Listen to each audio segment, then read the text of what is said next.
Hey guys, it's Ted Bogert. Welcome back to the TED Show. I love Tuesdays because I know I get to do Top of Mind Tuesdays with the one and only Yvonne Sandoval with Leverage 365. And we're back today to talk about 5 modes of communication you should be using to stay top of mind. Welcome, Yvonne. How you doing? Good.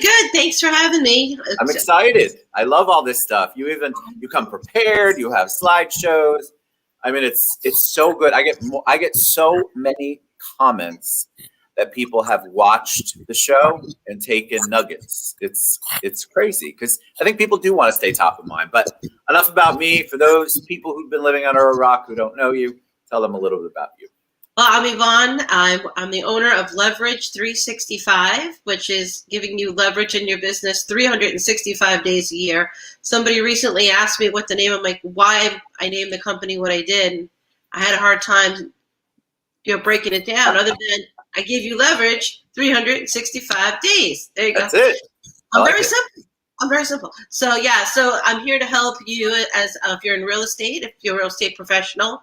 I'm here to help you make sure that you're staying top of mind with your database by having me do it for you. Simple as that. Imagine that.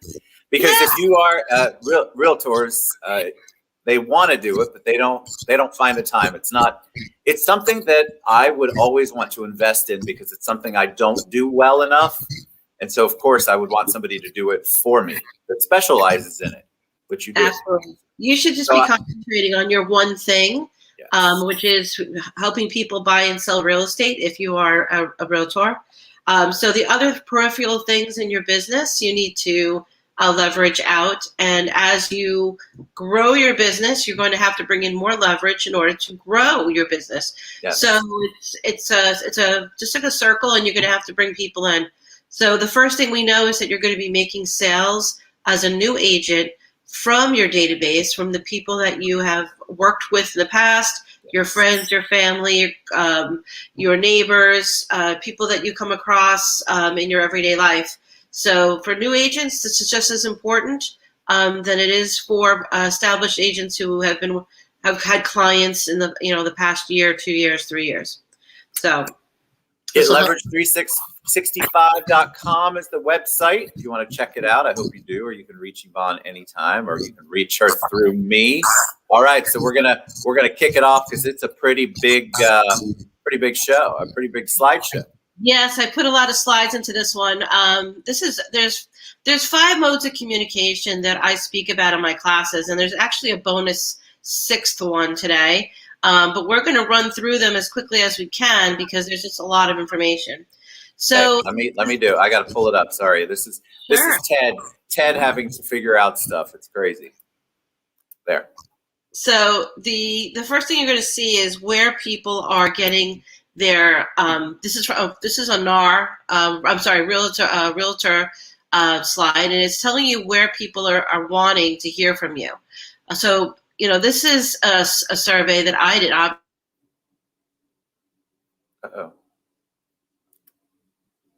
Did I lose you? Oh my God, what happened? Hi, guys. I'm still here. I don't know what happened with Yvonne. Yvonne, are you there? Well, it's always fun to have something going on that's so the 5, if I could read them to you, and you'll still see. Oh, there you are. I just was talking. Yep. That's okay. You completely left us for the last minute. Oh, goodness. So the premium that people are putting on is they want to speak to you. They want to speak to you on the phone.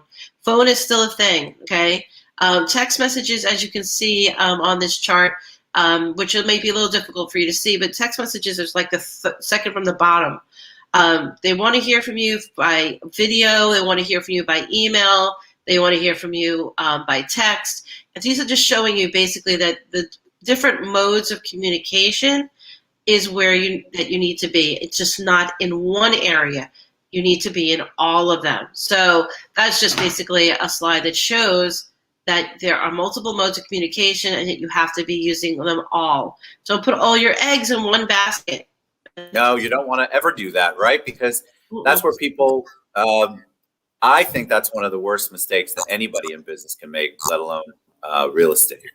Absolutely. And, when I ask realtors where they're getting their business from, they don't always know the answer to that question. So I have the answers for you because, your organization, the Florida Realtors Association, they go ahead and they do this kind of work. They do the legwork. They let you know where your business is coming from. And when it comes to referrals, this is for foreign buyers, no less. How are they finding agents? They're finding agents through their personal contacts. That's number one. Look how high that is. Yeah. So the people who are staying in touch with their previous clients, with their friends, their family, their neighbors, their coworkers, those are the people who are going to potentially refer you business. And that's what we're seeing, especially the overseas foreign buyers.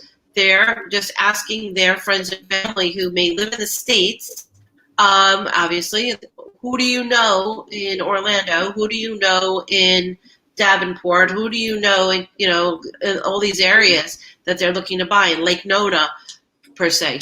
Well, they're asking their friends and family, neighbors, partners, and stuff, and who live in the States. So if you stay in touch with people, they can speak about you. And that's where your business is going to come from. The people that you're speaking to, that's where business comes from.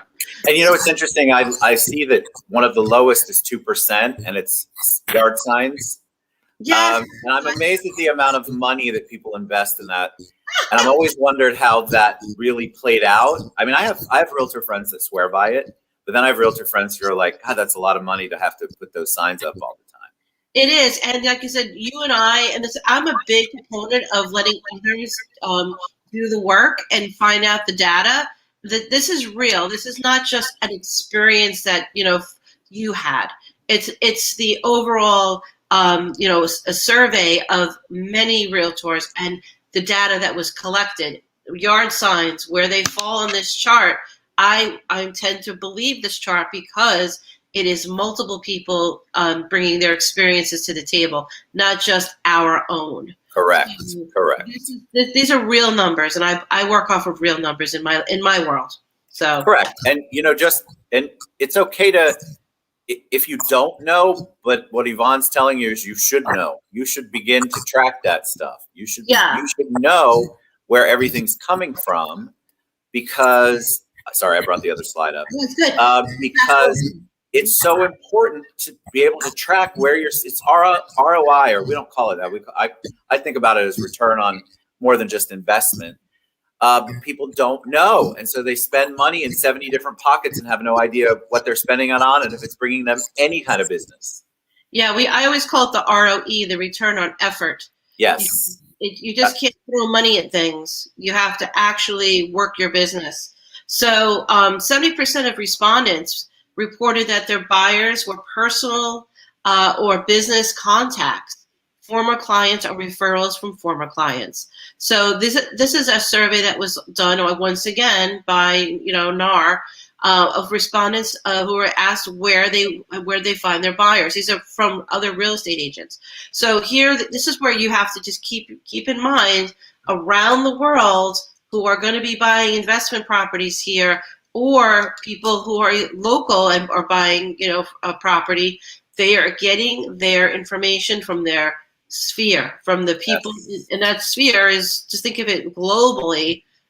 You need to be speaking to the people in your world. Relationships. So to me, what this slide is all about, or just solidifies, is it's all about relationships. It's as much as you want to put that it's transactional for most businesses, it's really relationships first. Yeah, and so if you're always looking for a new way to get business versus just working with the people you've already worked with, I know a lot of people like that. They spend all their money and time just trying to obtain new clients without touching their database. Yes, exactly. So, and that's the thing we talked about, is that, when you're sending out something, don't send a newsletter, send a love letter, right? Yes. We want to grow the relationship, and, you're not going to grow relationships by sending the news. So the top of mind, as you know, just to define it, we keep talking about it. It's the name of our show, but what does it mean? It basically is when someone thinks of you, they think of you as their go-to person, their trusted advisor, their community or industry expert within their sphere of contacts, their sphere, their growth, their world. So we need to be that person. That's what top of mind is all about. Correct. So I preach this, I want you to call me. I'm going to be that person. I want you to call me if you don't know a restaurant in a certain part of town. I have no problem being the Wikipedia for you, if that's what it takes, or the Google or whatever. And people underestimate the value of that, because people will begin to, they'll think of you, and I'm telling you, eventually you get the business because it's all relationship driven. Absolutely. It's so funny. Yesterday I was talking to someone and they told me, hey, I was just talking to so-and-so. He met with you a year ago. Now he wants to get started with you. Isn't that awesome? I had no idea he was talking about me. So, but the truth is that I keep myself out there, and yep. That's how I stay top of mind, is by doing classes, doing the show, communicating, and just trying to stay relevant and bringing people value. Yes, that's what it's really all about. So the multiple modes of communication is really what we're looking at here. I mean, I broke this down into the formula that I use in my business and what I use with my clients.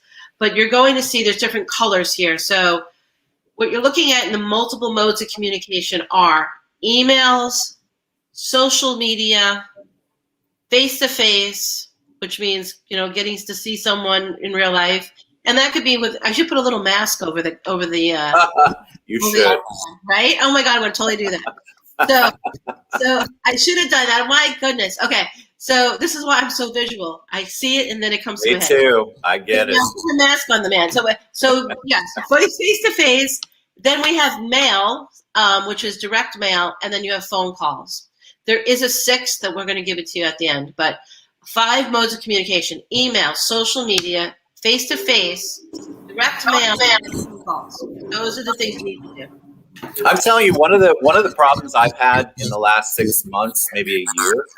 I used to have everybody on a spreadsheet, and I used to either call people or email. Well, most of the communication I do now is on some platform's messenger. Yes. So whether it's Instagram or Facebook or LinkedIn, that is where I know most people from. So when somebody wants a phone number, I have to Google it. I've gotten really bad about not collecting that basic data we used to put on what us old folks call a Rolodex. Yes. And you know what? When I say social media, I actually do mean that mode of communication would be through like a messenger or through social media posts. So it's still a form of communication. So you can replace, I don't even have text messaging on here. So, text messaging would fall under phone. And then for social media, that Facebook, like Facebook Messenger or LinkedIn Messenger. Thanks, Mike. Thanks, Mike. And that would fall under the social media. So these are the different platforms, the different modes of communication. And I'm going to show you some examples. Let me get there. Vanna White needs to do her job, or his job. Here we go. These are just simple examples of the 5 modes of communication and what they should be looking like. When we talked about emails, I don't want newsletters. I want there to be love letters. In this case, I'm showing, this is one of my clients, and as a matter of fact, I'm meeting with her for lunch today. They're starting their 2nd year with me. So this is an email that went out to their database, and it's all about the College Park area. It's are you hungry? They're going to tell you about the different restaurants in College Park. So because they are the community expert for College Park. So that's kind of thing that they're going to send out. That is a mode of communication through email where you're bringing people value. And you're not just telling them what the market stats are. This is their everyday lives. Everybody needs to eat, and everybody will now know that they are the expert in College Park area.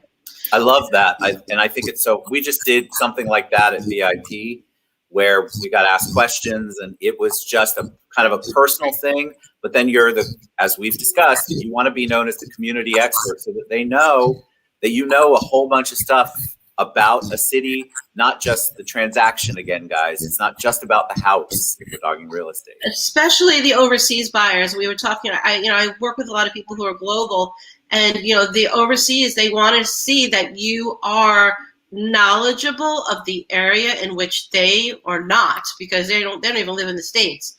So this is the kind of content. And then, as emails go, I want there to be video emails going out as well. And this is an example of where they're talking about, once again, something that they're an expert in the area. They have a video in this that's going to show a clip of the area or the activity that they're describing in their email. So bringing value to people. This has nothing to do with real estate, but doesn't it? Doesn't it really? I mean, say that again, because that is always our thing that we talk about. If you're only putting out content or communicating with your database and it's all just driven by, here are the latest sales information, you are missing out on really having a deeper connection with these people so that they really do, you do stay top of mind with them. Absolutely. And the next slide is, again, it's a video email, because video is underutilized in emails and they should be used more often. And this is something about the individual agent talking about what their passion is. Their passion is racing. This is a female agent who is into race car driving, and she attends the Daytona 500 and she belongs to the Porsche Club. She's my kind of lady, because I'm into that stuff too. So I bonded with her immediately, and that's the thing, is that you can't bond with people if they don't know anything about you. So I found a commonality and a familiarity with her that I may not otherwise have found.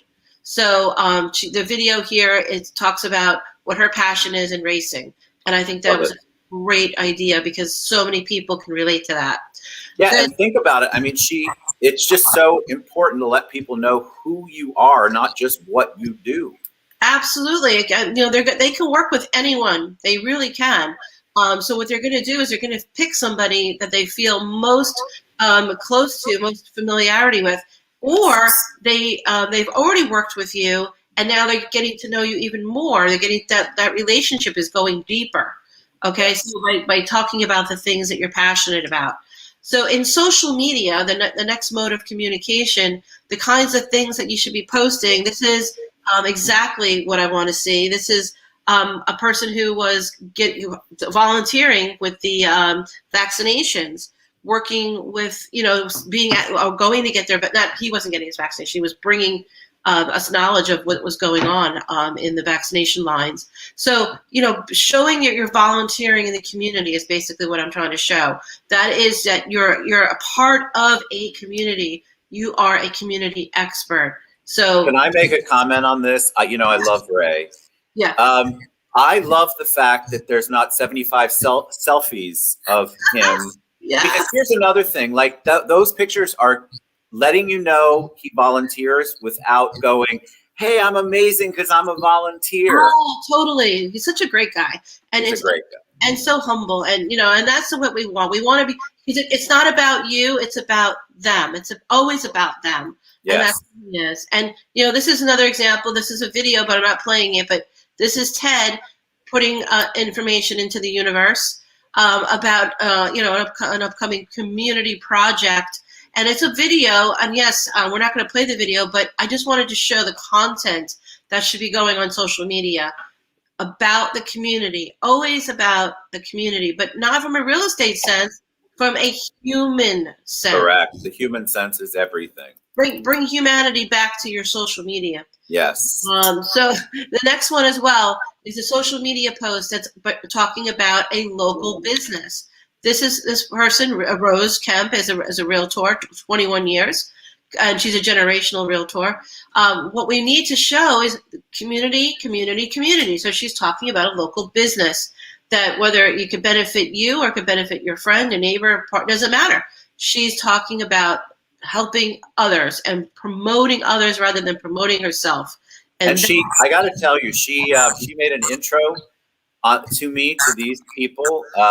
What great gentlemen they are. They're awesome. What a fantastic. But she even went above and beyond. It wasn't just a post. She reached out to me, and she knew that that would be somebody I'd like to engage with. So she was thinking of all of us in a very wonderful relationship, being the expert in introducing people. I loved it. Yeah, be the connector. Connect people together, even if it doesn't doesn't benefit your business right now. It will benefit your life, and it will benefit their lives, and that's what people are going to remember when they're thinking about when they're buying and selling real estate. Who helped me? Who helped my mom? Who helped my neighbor? That's where it comes down to. And so then, true. Rose did post some stats, but you see when she posted the stats, she posts one very clarity.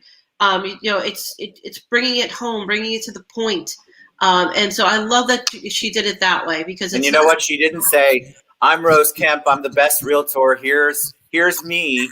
She just let the graphic and the information speak for itself, which also speaks for her and shows that she is in touch with her industry. She wants you to be in touch with her industry, and it's the perfect kind of post for any kind of stats like that, I think. Yes, the 80-20 rule when it comes to social media is 80% personal, 20% business. So, that is something that we need to adhere to. We see too much of it going the other direction. And then Real Estate Unhinged is a show that I do, similar to the show Top of Mind, and it's a way of bringing value to the community. So if you get social media encompasses as a mode of communication, different modes, even within the platform, different ways of speaking to your audience. So through a show, through community involvement, through promotion of small business, and also through putting out posts of neighborhood information. So these are the kinds of things that I want to see happening. And the next slide is I'm going to put the mask over my little icon. It's going to be the face-to-face events, which still need to happen. Social distancing is a thing. We all know about that. And slowly but surely, where these things are going to be lifted, we're getting vaccinated, and such, and the things are getting way better. But you still got to do these. So plan this for the future. A drive-in movie. Hey, we just saw a company called Motionflex. They can come to your house or a park or a place that you're of business and put on a drive-in movie event. We could do a picnic. We could do where you have catered food. You can do a family-friendly event where you have flying a kite. So there's interaction, but yet it's very, very open. So please think about doing some socially distanced ideas. In my classes, we talk about. I have more ideas to give you, but I just want to give you a taste of some of the things you should be doing. And then when you're direct mail, there's another mode of communication. This is my client, Wendy Stewart. And Wendy does a show. We love Wendy. Yeah, she's amazing. And, she's doing her Wendy in the Cloud series, which we love. And it, establishes her as a community expert. So in her direct mail, her favorite local dining is what goes out to her database. These are restaurants that she frequents. These are places that she recommends. She is a community expert. So that way, we're directly sending it to people's inboxes, their mailbox, on a postcard, which has 100% visibility. We can track postcards as well. That's why we love postcards. And they are an economical way of communicating with your database in a full color sense as well. So it's such a pretty postcard too. It's really nice. She's got great taste when it comes to colors. I love pink as well. And here's another postcard sample that is, for content purposes. Always have a great graphic. And this is my race car driver client, who, our article we wrote about the local places here in the Central Florida area where you can go and be a race car driver for the day and go get some training. So we put that on the back of the card, which is, so these are things that people are going to save. Whether or not they themselves are interested in race car driving, I'm sure they know a friend, a family member, maybe a neighbor. So therefore, they're communicating through direct mail their passion, and they're bringing value every day. So exactly. I love that she did. I love this idea so much. Yeah, and these are the kinds of things that I do for postcards. because that's something that's going to stay with that person. They're not going to throw it away. It's not selling them anything. It's completely coming from the heart, and it's of value. So in a sixth mode, bonus mode, we talk about positioning yourself as a community expert. You're doing that through your email. You're doing that through your social media. You're doing that through your socially distanced events. You're doing that through your postcards, and you're doing that in your phone calls, which you need to do. I didn't put a graphic up for phone calls because simple enough. It's a phone. Pick it up. Okay. Imagine that. Yeah, whether it's text messaging someone or calling them, it's still using the phone. And then for the sixth bonus one is your website is another way of communicating your value.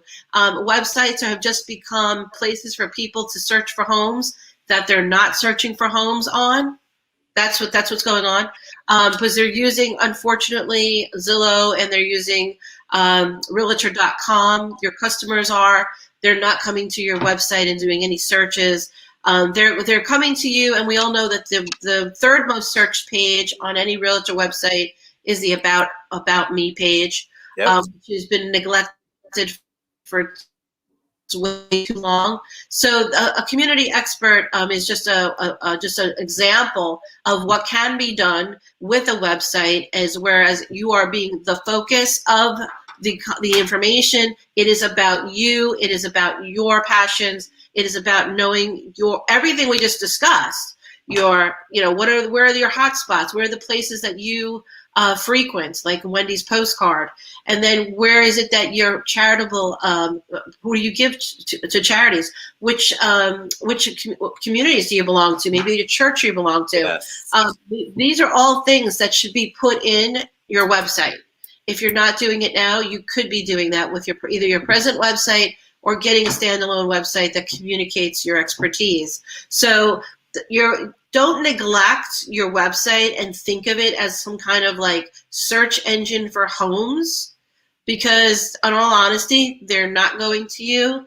And if they do go to you, is that really all you want them to know about you? Right. So think about all of your modes of communication. Take a few minutes, sit down with a pen and paper, think about what you've been doing, how you could do it better, and how you're communicating through all of your multiple modes of communication to your world, to the world, who you are and your expertise. Are you doing the best job?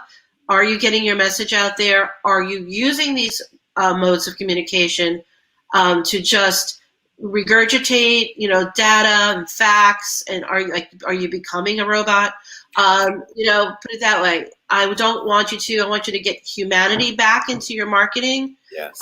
And think about, this is a business, and we gotta bring humanity back to it. So, great. That was awesome.